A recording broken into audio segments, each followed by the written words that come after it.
Wala talaga tayong paghahanda at yung mga nangyayari po sa gobyerno natin at sa military, yung mga pagbibili ng F-16, F-50A and so on, puro mga sarswela lang po, moro-moro.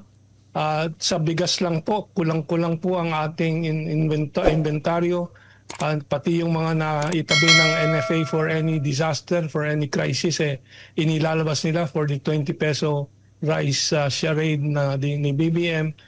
We are not able to produce our own food. Ay paano nga kung magkaroon ng blockade, embargo, at ang shipping cost ay magdoble, triple. Patay po sa gutom ang ating masa. This is the reality. Wala pong paghanda, puro impeachment, impeachment. Yan po ang aabutin po natin. Talagang disaster po. So makikita po natin yung mga indikasyon na kanilang mga patterns ng aggression and terrorism sa Ukraine, sa Russia, sa Iran, ay nakikita po natin na dito ang mga gumagalaw ng mga anino dito sa likod ng mga pangyayari sa politika at military activities dito sa atin. Opo. So mas malapit talaga sa atin na ang peligrong ito.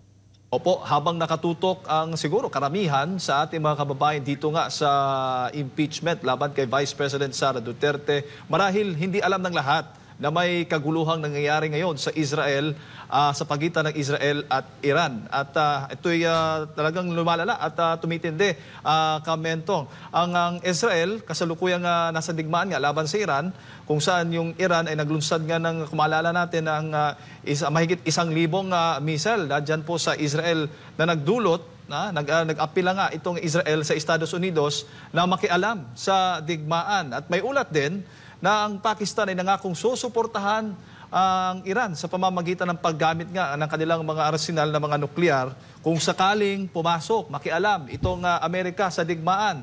Bagamat tinanggip po ng Pakistan ang opisyal na pangakong ito. Ipinahayag din po ng Saudi Arabia ang pagsuporta nila sa Iran at inaasahan ng ibang mga bansang Islam ay susunod sa kanilang panig. Kung hindi pumasok ang Estados Unidos sa digmaan, posibleng gamitin din ng Israel ang kanilang mga nuklear na armas upang matiyak ang kanilang kaligtasan. Maaaring magdulot din po ng paglahok ng China, Russia at North Korea gamit din ang kanilang mga nuklear na armas.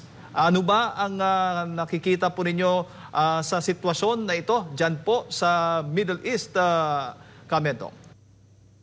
Yung impeachment campaign ng mga dilawan, ng mga Amerikano, yan po ay kasama sa strategiya nila ng global war. No? Itong parating na sa aking tansya po ngayon ay target po nila 2027 global war at nagmamadali po sila dyan sa Middle East or West Asia at dyan sa Ukraine para makapaglipat po sila ng kanilang focus naman dito sa Asia by 2027.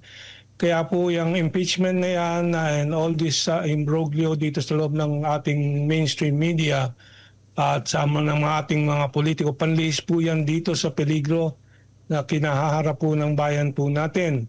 Dahil po yun nakikita po natin na step by step, inuumang na po ng Amerikano yung mga kagamitang panggera, kasabot po yung Amerikanong mga chihuahuas na tawag ko or mga proxies o yung mga tuta ng Amerikano, yang si Bongbong Marcos, yang sila Gibo Teodoro, sila Anyo at mga general, mga commodore dyan sa Philippine Navy na ngayon po ay naaalagaan po ng mga Amerikano at pinapayagan po yung unti-unting pagpasok ng Typhoon missile, dadagdagan na yung unang ipinasok. Pati Nemesis missile ipapasok na rin po. Sinusubo po sa lalamunan ng sambayanan yung pagbibili po ng F-16, F-50 na nag-crash na po nung nakarang taon yung F-50 at kalahati po ng kasalukuyang F-50 po natin hindi po namin maintain, pero yan pinipilit ng media na malalaki na kailangan daw natin ito at pinipilit ng ating military top brass na kailangan natin dito dahil po meron din pong mga komisyon po diyan. But yan po ay tayo ay magiging spearhead, kasangkapan po ng Estados Unidos sa paglawak po ng gera po dito sa Asia. At tayo po ay isusubo parang Ukraine at ang Israel Ito po ay gera ng Amerika at deep state ng Amerika at ng kanluran doon sa Ukraine to the last Ukrainian at dito sa Israel to the last Israeli. Kasi siguro yung iba magtatang bakit gagawin ng Estados Unidos yan? Well, nakikita po natin pa-collapse na po ang kanilang financial system, ang kanilang ekonomiya. Kita po natin kung nasusubaybayan po natin tulad ko araw-araw, gabi-gabi, tuwing paggising ko, sinusubaybayan ko yung mga bonds po ng Amerika. Ibig sabihin yung inuutang ng Amerika, wala na pong bumibili. Pataas ng interest at palaki po ang trade deficit, budget deficit ng Estados Unidos, $37 trillion na utang overall at ito ay lumalaki ng 1 to 2 trillion na kada pagtaas ng interest po dyan sa utang na yan. So, well, desperado po ang Estados Unidos at talagang na-accelerate o napapabilis lahat itong mga pangyayaring ito. Itong umaga lang po, na-anunsyo ng Estados Unidos na ititigil na nila ang diplomatic talks with Russia. US cancels talks with Russia on restoring diplomatic relations, Moscow reports. Anong kahulugan po noon? At the same time, si Trump nagdodoble kara tulad po nitong attack ng preemptive attack, parang Pearl Harbor na ginawa ng Israel laban sa Iran.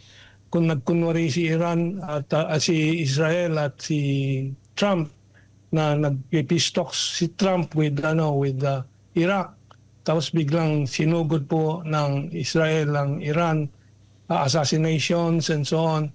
By the way, hindi lang po mga jets ng Iran, ng Israel ang ginamit, maraming infiltration at isang nakakabahala po ay yung paggamit po nila ng mga Indian nationals. Ngayon lang po nagsisilabasan po itong mga to, marami nang nahuli ng mga Indian nationals na mga operators po pala ng Mossad sa loob ng Israel. Opo. Kaya ako po nababanggit ito, dinidevelop na rin po, binubuksan ni Bongbong Marcos ang relasyon sa India. Nagbukas na lang po ng direct flights ng India to the Philippines and so on and so forth. So makikita po natin yung mga indikasyon na kanilang mga patterns ng aggression and terrorism sa Ukraine, sa Russia, sa Iran, ay nakikita po natin na dito ang mga gumagalaw ng mga anino dito sa likod ng mga pangyayari sa politika at military activities dito sa atin. Opo. So mas malapit talaga sa atin na ang peligrong ito. At itong huling puntos ko dito, I'll go back to your questions. Kaya kailangan po magkaisa po tayo sa anti-war campaign. At number 2, dapat ang bagong Senado ay seryosohin yung pag-iimbestiga ulit nitong US bases dahil labag po ito dito sa loob ng Pilipinas, labag po ito sa ating saligang batas, Article 18, Section 25. Napakalinaw po niyan. And so, kailangan ating masalba po ang kinabukasan ng ating bansa na hindi po tayo matulad ulit ng Second World War, the most devastated city in the world. At yan ay darating kung hindi po tayo gumising dito sa hinahanda po ng deep state ng Estados Unidos at ng kanluran. Opo. Pero kung ito pong gulo sa pagitan ng Israel at Iran ay lalo pong lumala, gaano po ba kahanda ang Pilipinas kung meron pong kung ano po yung direktang epekto naman po dito sa ating bansa itong nangyayaring gulo diyan? Yung pagdudusa po natin nagsisimula na itong araw na to dahil po ang world oil market prices ay tumaas na po sa unang araw ng pag-atake po ng Israel sa Iran, ay tumaas na ng 9%. I think by this morning it is around 13%, no? At tataas yan.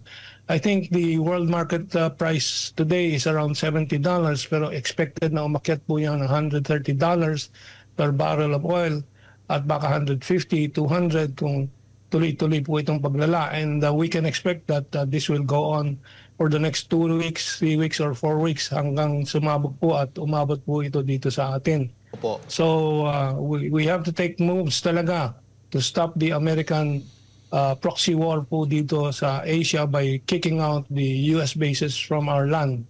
Opo, opo. Bago ko lang ipasa kay partner Admar, Kamentong. So, ibig pong ninyong sabihin na kapag ito'y lumalala pa, itong gulo dyan sa Middle East, ang Pilipinas ay hindi pa handa? Wala pang ganoong preparasyong nakikita po ninyo? Wala talaga tayong paghahanda at yung mga nangyayari po sa gobyerno natin at sa military, yung mga pagbili ng F-16, F-50A and so on, puro mga sarswela lang po, moro-moro. At sa bigas lang po, kulang-kulang po ang ating inventaryo.